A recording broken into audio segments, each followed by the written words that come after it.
ajastul, kus elekter võtab üle nii hobujõudusid kui ka kilovatisid ja väga palju erinevaid autosid, on Seat siiski asunud vastulöögile ja tuues siis mänguväljakule uue Cupra, ja seekord on tegemist täiesti eraldi automargiga, ehk Cupra on nüüd eraldiseisev isiksus koos oma uue uhke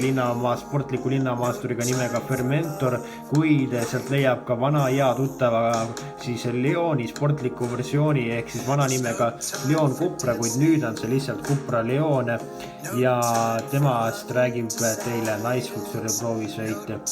Muidugi disain näeb vägagi kihvt välja ja on näha, et igasugusele moetrendidele pole ta alla kirjutanud. Tagumised need LED-tuled on väga kihvtid, need on high LED plus siis tuled, mis on niimoodi LED-iga ühendatud ja pimedas näeb see kindlasti vägagi äge välja ja üldsegi on tal tõesti vägagi selline sportlik välimus ja pole midagi selle välimusele kohta midagi etteheiteid teha ja tal on olemas ka adaptiivne veermik siis ja samuti suudab ta siis kontrollida näiteks seda, et kui sa peaksid mingil halval põhjusel saama siis südamerabanduse, siis auto pidurdab automaatselt ja jätab ennast seisma ja hoolib ta sinust väga sellega siis ja tuvastab ta ära ka sinu väsimust. Samuti on olemas tal ka siis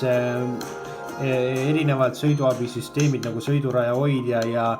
siis muidugi liiklusmärke tunneb ta ilusti ära ja samuti tuvastab ta jalakäijaid ja jalgrattureid ja muidugi ka teisi sõidukeid, kes sõidavad temast palju aeglasemani millegipärast.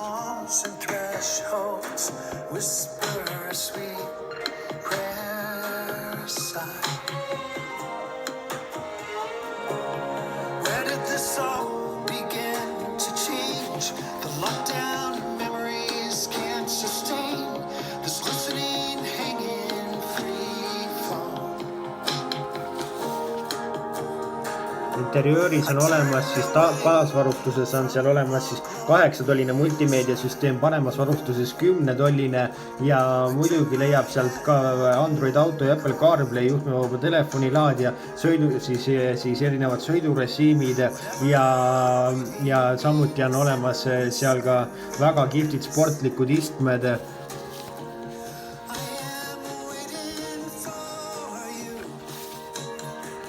Ja mootori valikus on tal olemas siis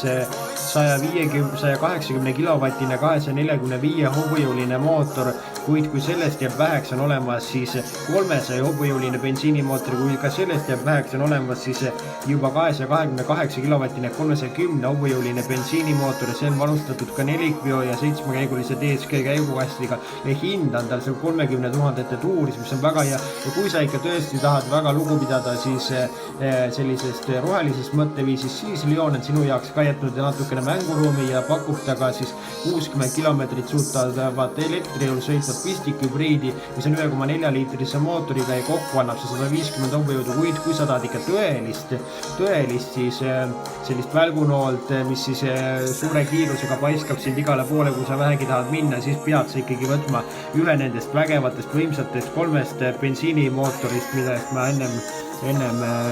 just rääkisin. Selline on uus Cupra Leon,